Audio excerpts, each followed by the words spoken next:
Welcome back to the news at 10 on Channels Television, broadcasting live from Lagos. Let's quickly shift our gears now as we take you to our Abuja studios where Ibrahim Adra is standing by to take us through. Ibrahim. Thank you for joining us here in Abuja. Now, a mild drama has played out at the Abia State House of Assembly, barely a day after being sworn in as Speaker of the Assembly. Mr. Kennedy Njoku has resigned his position over what he described as personal grounds. Following a motion by the majority leader of the Assembly on the need to immediately fill the vacuum, Honorable Chikwendu Kalu, representing Isialangwa South State Constituency, was nominated and has been sworn in as the new Speaker. Honorable Njoku was yesterday afternoon elected after 20 of the 24 lawmakers in the Assembly voted to impeach the former Speaker, Martin Sazubuike, whom they accuse of financial recklessness. I want to state vehemently before my colleagues that with due sense of humility, I tender my resignation today. I also want to thank us for the vote yesterday and for the confidence reposed in me. I want to let us know that I will continue serving as the member representing Osoma from North State Constituency with all vigor and strength. Thank you for all your support. We've been having a very robust relationship before now. My leadership will know that there will be no exception to that. Definitely will continue, sustain same, and even improve on same. Because we need Abia to develop, Abia first. And it's not about individual issues, it's about the development of Abia State. Back here in the nation's capital, President Muhammadu Buhari and the Senate President have met behind closed doors at the presidential villa on the last working day of the year. Senator Bukola Saraki also joined the President to observe the Jumat prayer at the villa. Speaking to State House correspondents on what Nigerians should expect in 2017 from the National Assembly, Senator Saraki said attention will be on the economy. The President also assented to the Endangered Species Control of International Trade and Traffic Amendment Act 2016, bringing to 17 the total number of bills the President assented to in 2016. That's really the major issue for us as a country, to see some of the economic bills that we put before us, to see that we get them passed, to work on the budget, to see that the budget process also in 2017 is a greater improvement to 2016, to see that government implements the budget early. And also one of our pet projects is the issue of the Made in Nigeria, to see that government also can continue to support Nigerian industries in this area so that we can begin to see a cushion of the difficult times that Nigerians are going through. So this next year is very, very important to us. And I think that we on part of the National Assembly are continue to give all our support to the executive, ensuring that the right things are done. All that is key is that we must address the issue of the economy. We must do that, and that's so that we can reduce the cushion for Nigerians. We'll now return to Lagos, where Gimba is standing by. Brilliant. Many thanks indeed, Ibrahim Adra from our Abuja studios. Brilliant. The latest economic partnership between Anambra State and the federal government is expected to trigger rapid industrialization across the country's southeast region. Anambra State has handed over land, hectares, that will be 80 hectares of land, to 2 local government areas to start the construction of an automotive industrial park within 18 months. This parcel of land is the proposed site for an automotive industrial park in Anambra State, southeast Nigeria. The park is being developed in a deal between the state and the federal government to strengthen the state's drive for an industrial revolution. Accompanied by the Minister of Industry, Trade and Investment, Dr. Oke Enalama, and his counterpart in the Ministry of Labour and Employment, Senator Chris Ngige, the governor salutes the owners of the land before officially unveiling an agreement casting marble. The 80 hectares of land was donated by 3 communities located in Nnewi South and Agwata local government areas. This parcel of land, approximately 80 hectares, is hereby handed over to National Automotive Design and Development Council for the purpose of Automotive Industrial Park. The governor then hands over the certificate of occupancy to Dr. Enalama, who extols the entrepreneurial spirit of the people of Anambra State. One of the goals I had and I still have is to see Anambra State industrialized to its fullest potential. And because I know by doing that, we'll be industrializing Nigeria. There's a caveat attached to this deal.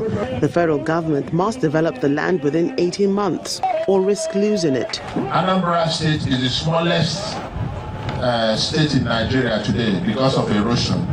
And therefore, we are very careful about giving lands. You know, this land we are giving is half of what the federal government requested. But you said no. Let's try with this half. If you do well, we'll give you another one. Federal and state representatives are excited about the potential of the industrial park to provide infrastructure for entrepreneurs, industrialists and manufacturers from outside the state and ultimately make Anambra State an investment destination. Moving swiftly and steady as well on the news at 10. It's time now for business news with Millicent Morka.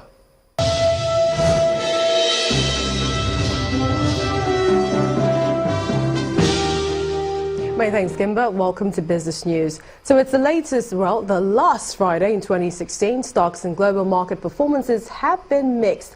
But before we bring you the latest.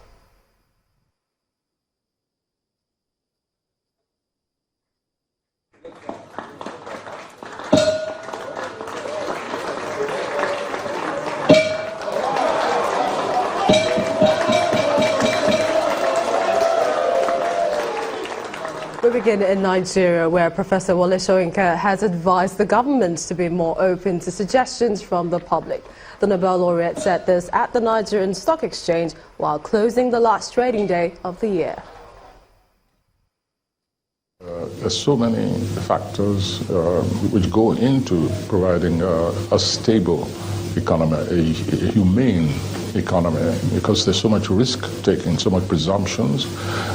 The variables like the fall in oil prices, the markets which cannot go through borders. I think that even the ordinary people whom we don't see often may have useful suggestions.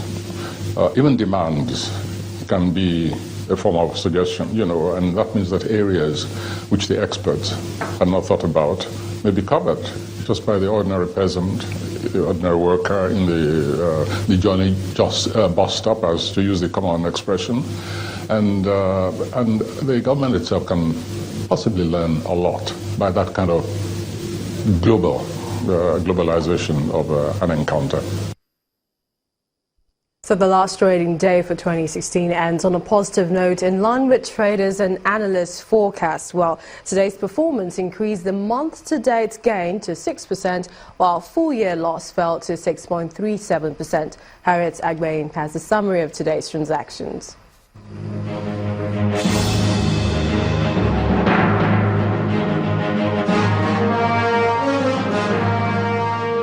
On the final trading day of 2016 at the Nigerian stock market, investors continued to book profit on some oil and gas heavyweights, but failed to dampen 2 days of gains. The benchmark all-share index increased another 34 basis points to 26,874.62, with market capitalization at 9.24 trillion naira. Forte Oil shared 9.74% from its share price to lead Portland Paint, Sterling Bank, and 13 other percentage laggards. The top 3 percentage gainers for the day were Law Union and Rock Insurance, Wema Bank, and NEM Insurance. Omoluabi Savings and Loans, GT Bank, and Access Bank were most actively traded today. When trading ended early at 12:30 p.m., total transactions came in at 156.79 million shares, valued at 1.59 billion naira. Well, those are the day's trading figures. I'm Harriet Agbayin.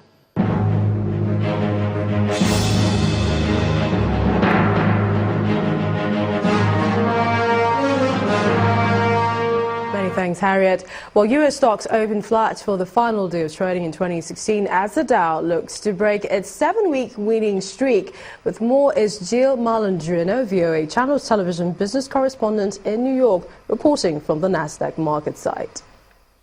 U.S. stocks opened slightly lower on the final trading day of 2016 as we tried to end the week on a positive note. Will we get that 8th straight week of gains on the Dow? We're also rebounding from back-to-back days of market losses, including Wednesday's sharp drop for the S&P 500. Now, this was the biggest one-day percentage fall since October 11th. You can see that's where we had some volatility back in the market. With just one session left to go, the Dow is set to finish the year nearly 14% higher. Now, that would mark the biggest percentage gain since 2013. For the week, the index looks about 0.5% lower. The S&P 500, we're looking at a yearly gain of around 10%. That's the best since 2014. Finally, the NASDAQ, a gain of about 8.5%. It was weighed down a bit by biotech this year. Economic data came in pretty much in line Friday morning. What we will want to look at is if the Trump euphoria can be sustained or whether we are due for another early correction in the new year like we saw in 2016. From the NASDAQ market site in Times Square, New York, I'm Jill Malandrino, and this is VOA Channels Business TV.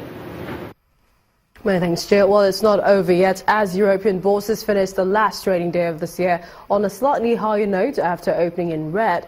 But Asian shares ended with mixed sentiment, striking a weak lead from Wall Street, with Hong Kong and Taiwan in the lead. Well, here's a look at the market data.